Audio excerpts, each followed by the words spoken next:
assumez ma Kamolobagi, vous pensez que les opposants, entre parenthèses, ça la réunion ya Kobomabad, ça se passe en plein centre-ville, c'est pas ça voisin et affaires étrangères. Affaires étrangères dans l'institution à l'État, Basoda Bazar, Kin Centre Batongi, et pas Nicolas Tazan, policier Bazar.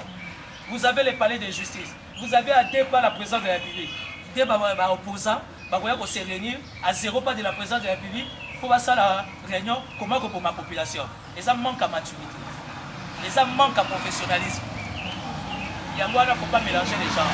La respecter à votre Simba Congo, la respecter à votre Simba Batrik, la respecter à votre Sala à Babrique. Mais malheureusement, ce qui est bon, à l'équipe de facilité, à l'équipe de inate, à l'équipe de formation, à se retrouver dans la presse.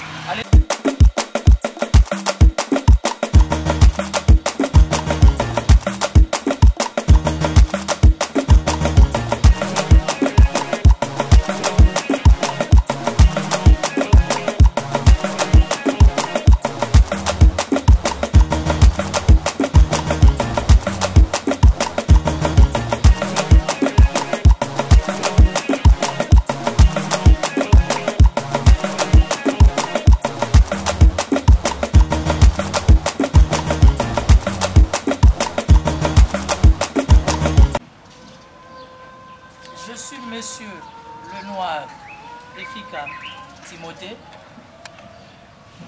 Je me suis surnommé l'homme du désarmement. C'est pour des raisons spirituelles.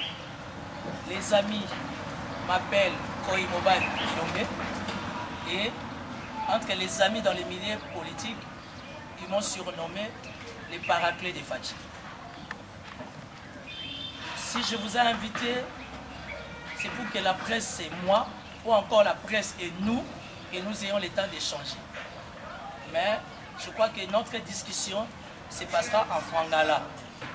Quand je dis frangala, vous comprenez. Pour ne pas dire lingala facile. Ça veut dire français, lingala. Donc je suis entièrement à votre disposition par rapport à ces mots que Naïna Goyebi Sabino n'a pas réaction à Bino. Directement, d'abord, je commence par formuler mes vœux les meilleurs. Il y a 2024, c'est une année nouvelle qu'on a commencé. Et Namukola Lelo samedi le 40e. Lelo samedi le 13. Et le 13 déjà c'est significatif.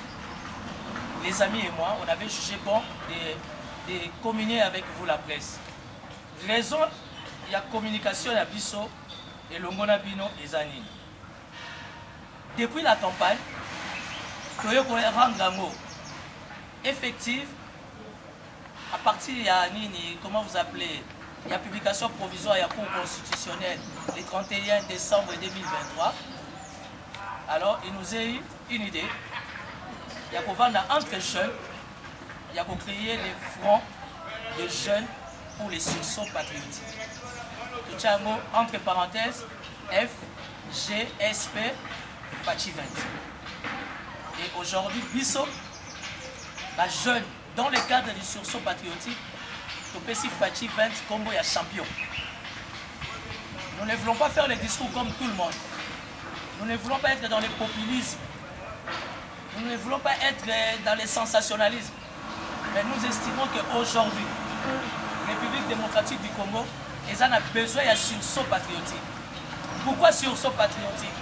Parce que quand il y a eu des élections, on nous a aligné des candidats de l'étranger. Quand il y a eu des élections, on nous a aligné des candidats qui ont une double et triple identité. Nous sommes des mobile et mobilité. Alors, tout ça, ça nécessite un sursaut. Dans les cadres, il y a pour accompagner le champion Bisso qui, à 90%, Bisso jeunesse congolaise, d'une manière générale, on a voté Fachi. Et le front de jeunes pour les sursauts patriotiques, FGSP, Bar Fachi 20, Toye, au sein de la Mukonzi Amboka, awa toye na mode, il y a pas discours.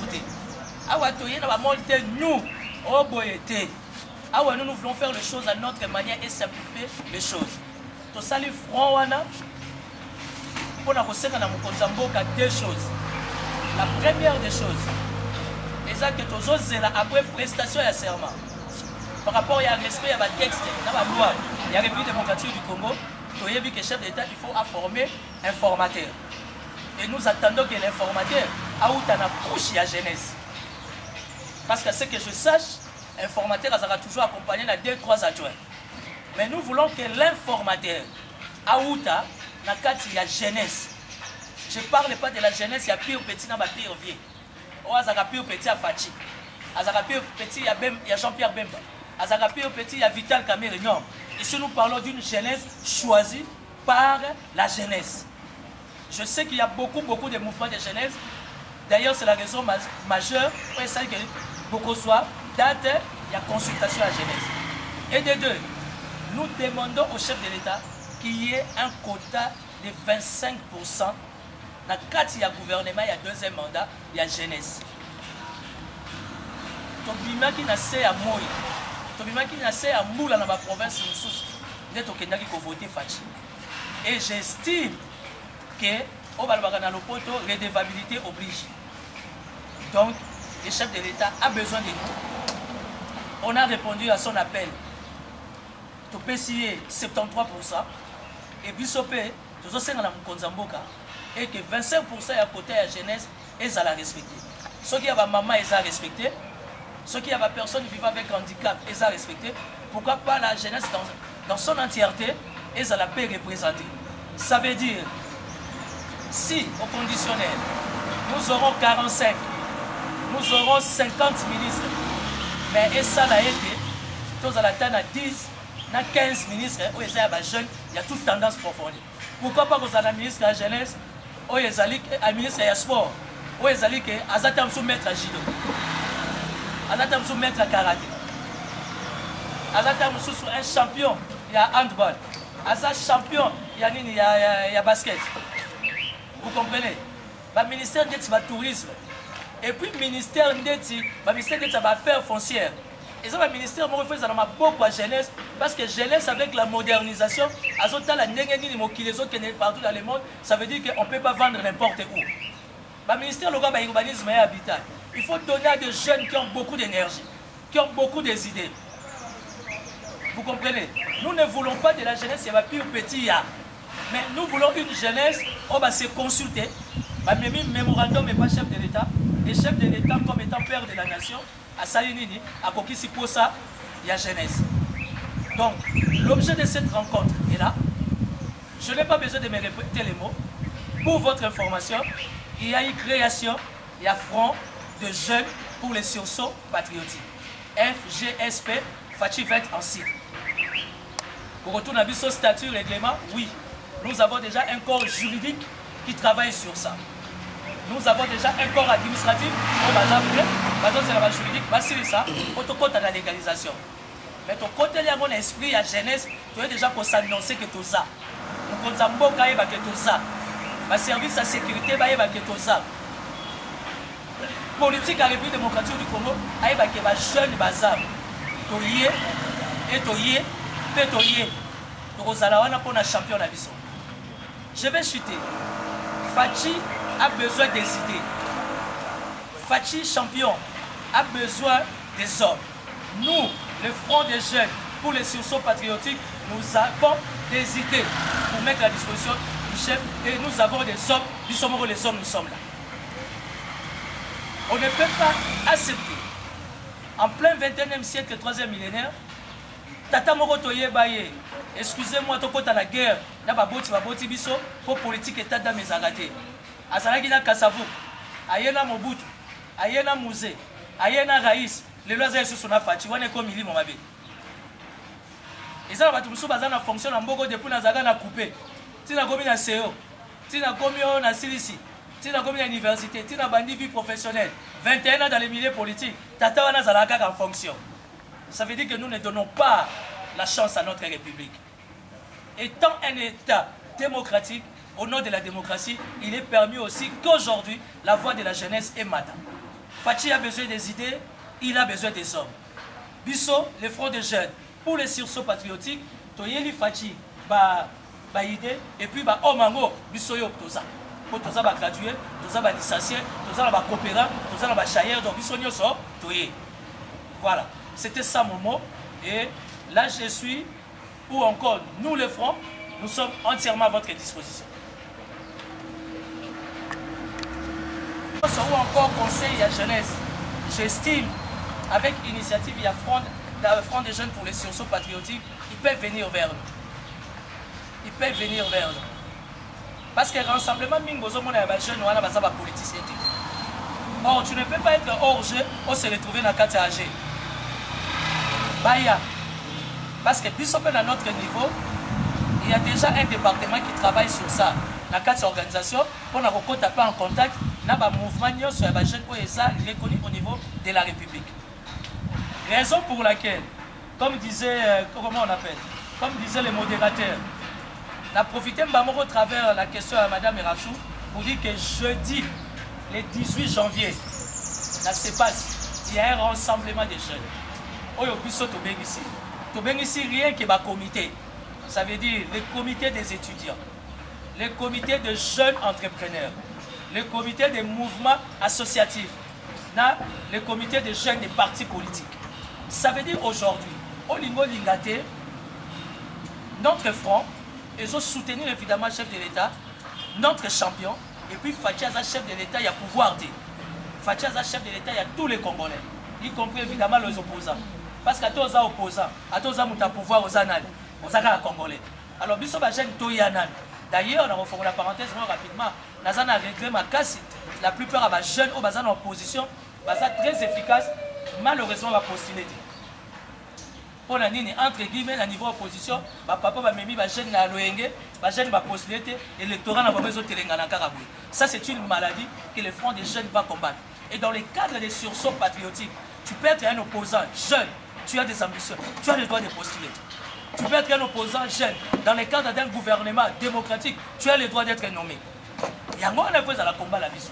Et ça la tête va nommer jeune opposant, il faut pas tout leader. Non, le service est à la République. Pour accompagner le jeune, malgré qu'il est de l'opposition, mais il est dynamique.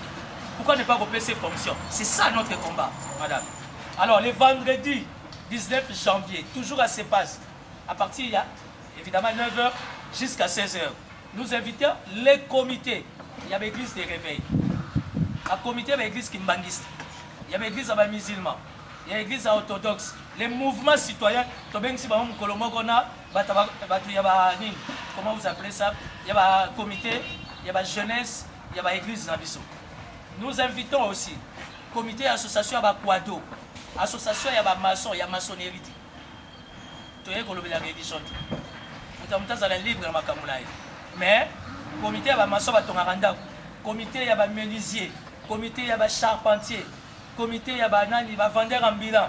Vous voyez? Parce que toute cette jeunesse-là a constitué une force autour de Fachi pour que Fachi a bénéficié de la deuxième mandat. Timothée Lenoir a pire petit à Ngobila. Timothée Lenoir a pire petit à Vital Kamel.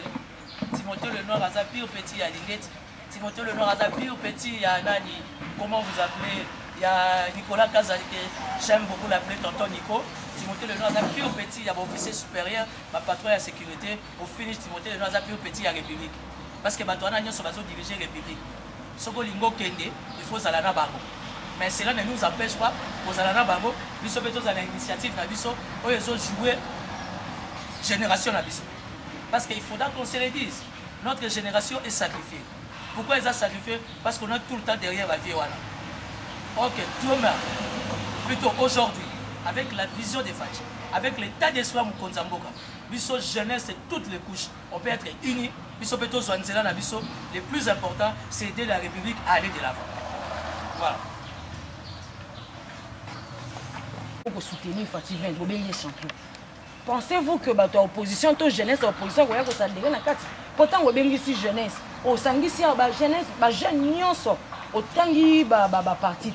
Est-ce que vous avez pourtant, vous avez quoi de nous à l'opposant, quoi de nous à la bille, il y a soutenir Fachi. Mais vous avez que jeunesse, surtout, n'a pas besoin d'opposant, n'a pas besoin de soutenir Fachi. Madame, comment vous avez tant que nous avons sa jeunesse, quoi de nous à l'opposant, mais par-dessus tout, quoi de nous à jeune, on a ça congolais. On maîtrise ça on parce que na souka il comme un problème et on même ce qui tombe la carte. Il y a comme ça parti, ou il y a comme ça mutu mususu. Au sangisi ba. Il y a bon wana omoni to sali consultation il y a 2 jours il y a jeunesse. En fait il y a kolongola équivoque wana.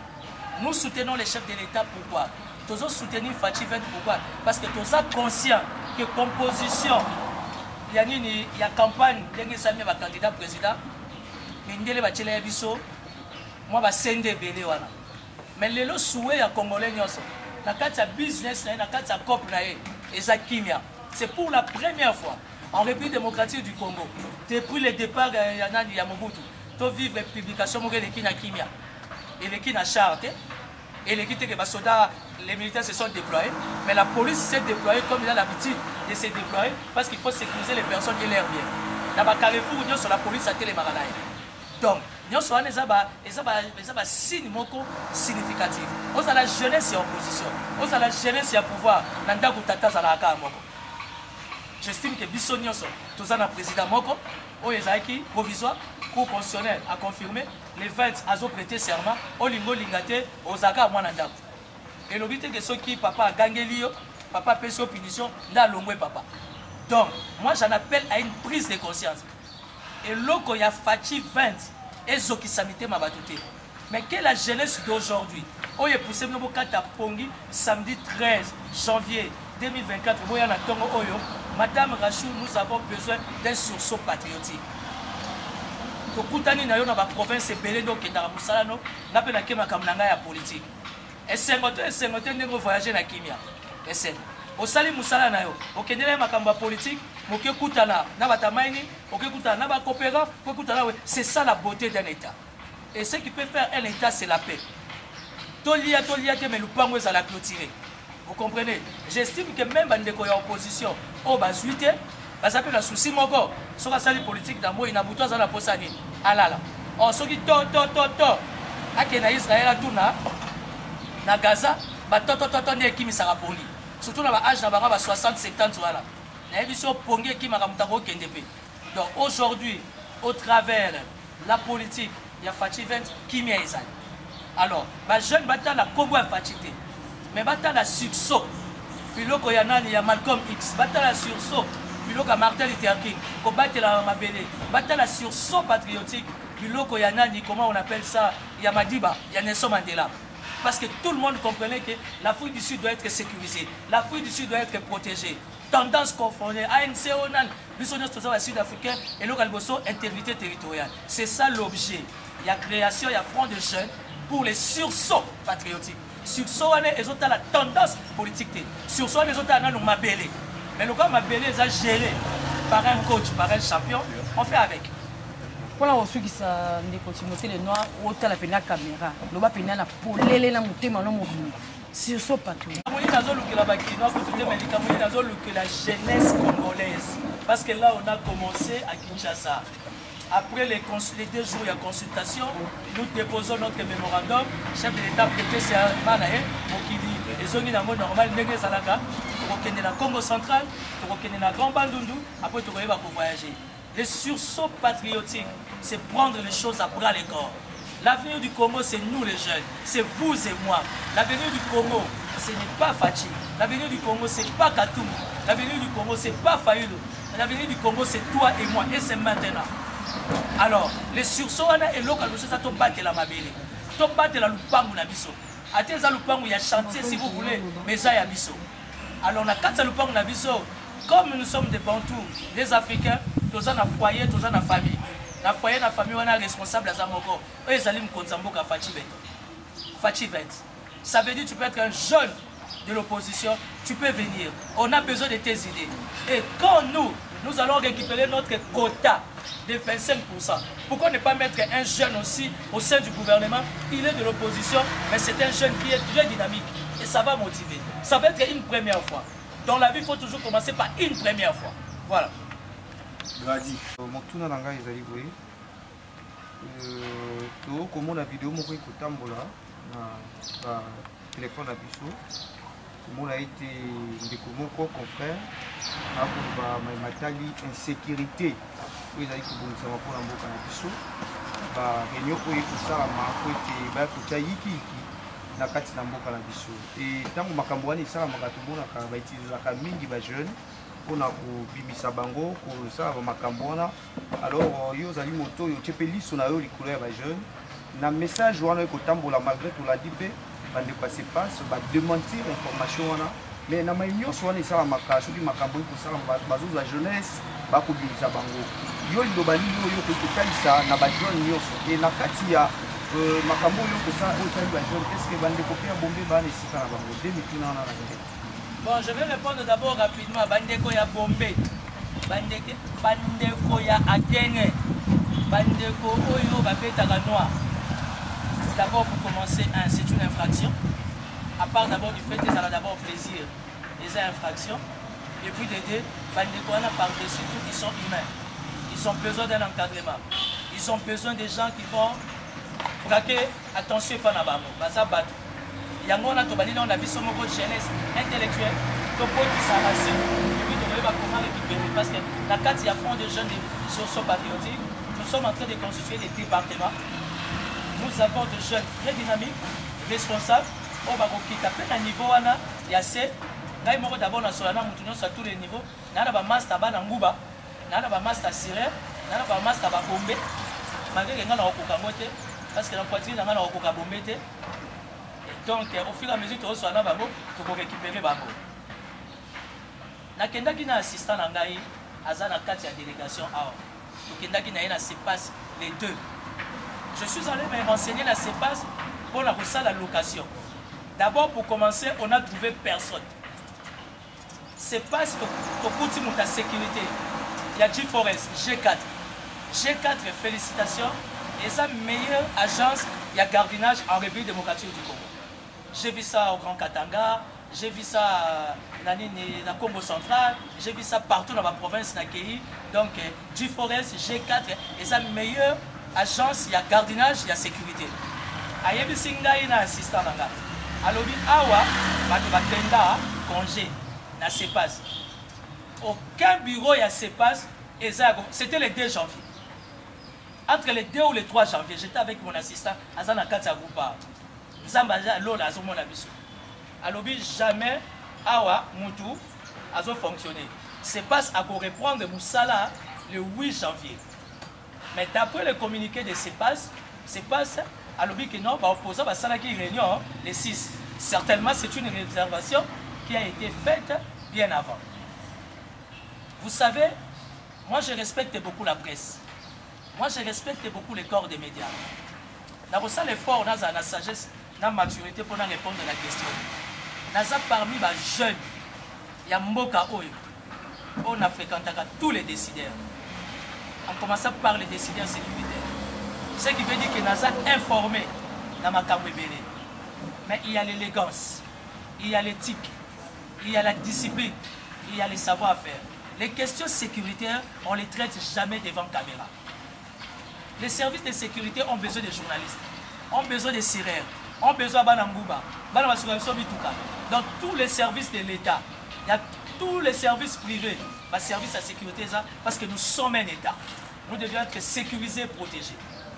Si tu estimes que yo, on va entrer dans le service, on a besoin de la show de la télévision, qui ne sait pas que les opposants sont mécontents, qui ne sait pas qu'à tout moment, les opposants peuvent boutiquer quelque chose, je ne certifie pas. Mais qui ne sait pas aussi que nous sommes un État. Il faut la sécuriser dans le service de la mission, il faut la protéger dans le service de la mission. Donc, si tu estimes au conditionnel que vous avez un service, vous êtes bien informé, il y a des canaux par excellence. Moi, j'ai fait la politique. Je suis dans les milieux des Nations Unies. Je suis dans les milieux de corps diplomatiques. On reçoit information dans toute sa fraîcheur. Je suis quelqu'un qui communique. Moi, je ne suis pas journaliste, je suis leader d'opinion, analyste politique. Je suis un grand influenceur. Si on a lobby, on a un téléphone, si on a une vidéo, mais il faut éviter d'ouvrir la boîte à Pandore. Au Bobini Samakamsou, on a TV, les lots, c'est pas ça peut se communiquer. C'est pas si c'est les catholiques.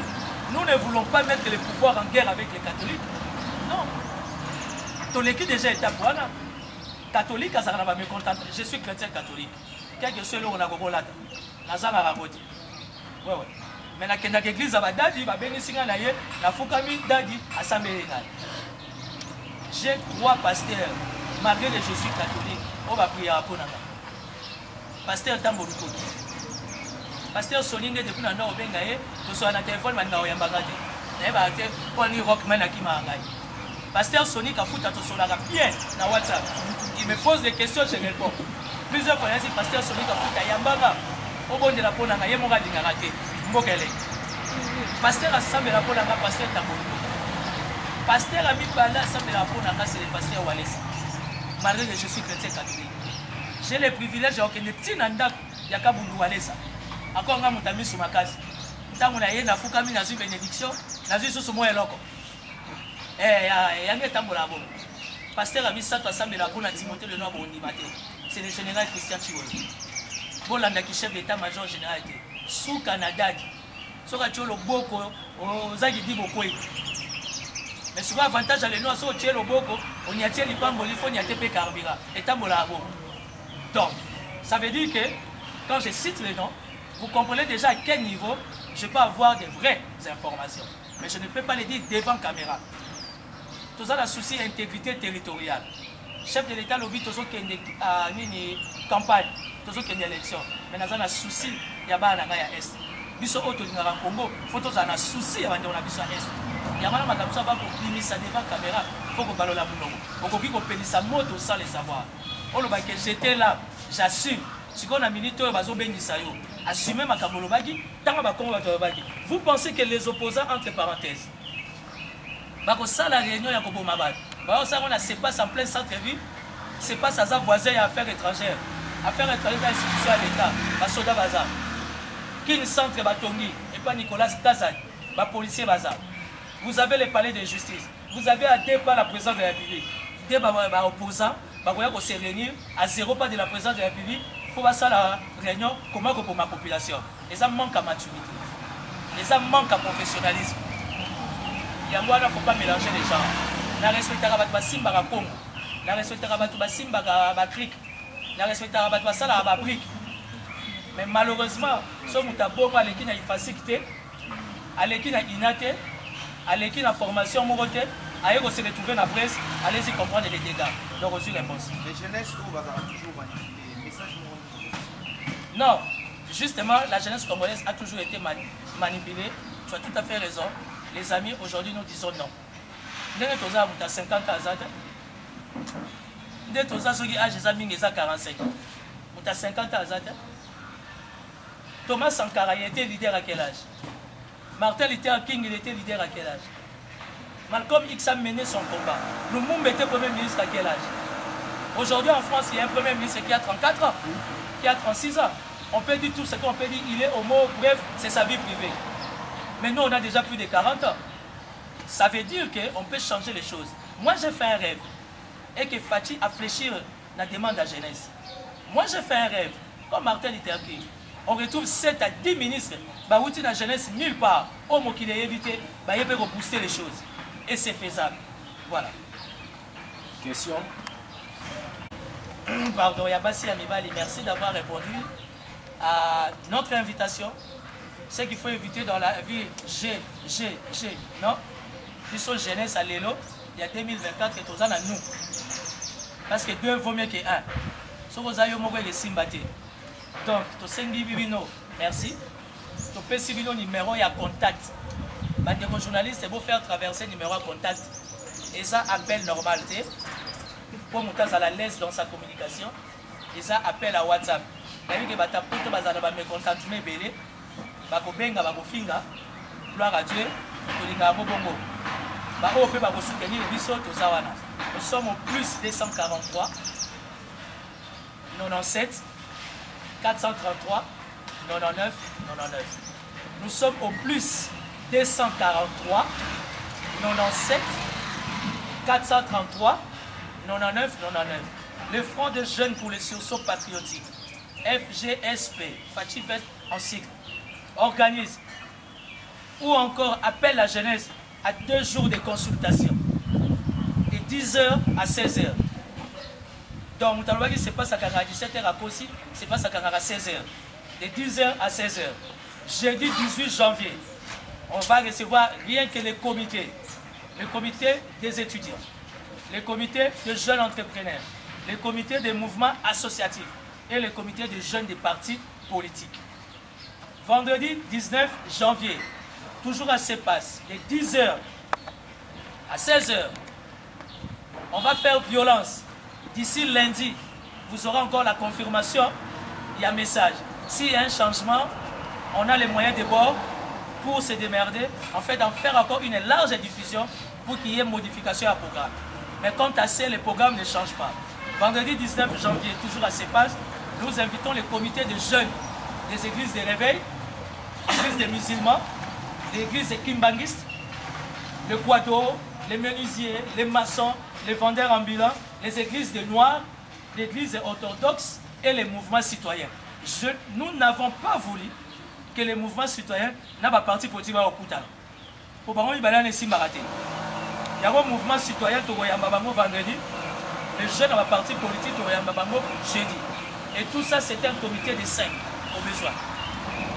Ceux qui vont plus, tant mieux. Mais 5, et que ça la bise bien, pour te vendre ensemble, que nous ayons le temps d'échanger, d'entrer encore en profondeur, parce que tout ne se dit pas devant la caméra, au nom de la maturité et au nom du professionnalisme. Seuls les amateurs disent tout devant la caméra. Mais les professionnels ne vont jamais mieux se poser à caméra. Donc, Front des jeunes pour le sursaut patriotique, Tozanan. Mikolo, tu as un système Tozanan. Au moins, les bisous, Tozanan. Le roi champion à Zanan, bisous Tozanan. Ça veut dire jeunesse, Tozanan. La carte à Rosalanan, il faut se retrouver dans le gouvernement. La carte à Rosalanan, il faut se retrouver et pas informateur. Parce que la qualité de l'informateur va définir la qualité du Premier ministre. La qualité du Premier ministre va définir la qualité de notre gouvernement. Et je remercie, nous remercions les siens parce que les champions Fativen à l'objet le compteur est à 0. Ça veut dire rien n'est acquis pour la moto. Tout peut arriver à tout le monde. Le plus important, c'est la République. Autrement dit, la République. Donc, merci beaucoup pour votre invitation. Dès que vous répondre, je vais finir avec les numéros. Plus 243, plus 243, 97, 433, 99, 99. Bonsoir, image, il y a un gros plan. C'est le comité restreint provisoire. Je précise, c'est le comité restreint provisoire. Ça veut dire un leader vrai, un leader mature, qui n'aura jamais été mot. Il sera toujours accompagné par les leaders. Il y a un équilibre, les années, maman peut bazali. Donc, les a samedi, nous avons maman à ma balle, mais il va s'excuser, il va papa na balle. Restreinte, bisoye. Monsieur Balobi va s'abattre Kundelung, Balobi faut à l'homme. Donc, le Front de jeunes pour les sursauts patriotiques, ce n'est pas seulement pour Kinshasa, c'est pour toutes les provinces. La 426 provinces. Gloire à Dieu, les amis de la diaspora se sont déjà manifestés. Donc, être aussi de sa consultation, de déposer mémorandum de la présidence, on va organiser encore un autre point de presse pour te regrouper Sabino, pour contact, il y a Batonabiso, il y a diaspora. Il y a la France, Belgique, États-Unis, Afrique du Sud, Allemagne, parce que les sursauts patriotiques, c'est ça la clé. Il y a la République démocratique du Congo. Ça veut dire que tu bats la mbouka. Tu bouges là-bas tout. Tu mets un mouvement. Tu as même abusé l'article 64. Félicitations aux droits naïs. Mais ayana on a pas naïs. Donc tu mondes bana X Y vas naïs. Ils ont fait que ça bana biso bon. Et c'est intérêt mbouka to ça ni. Au nom de la jeunesse to bima. Mais tant que tu mondes bana yoté article 64, tu peux garder ça dans ton armoire ou dans ta poche. Merci. Voilà.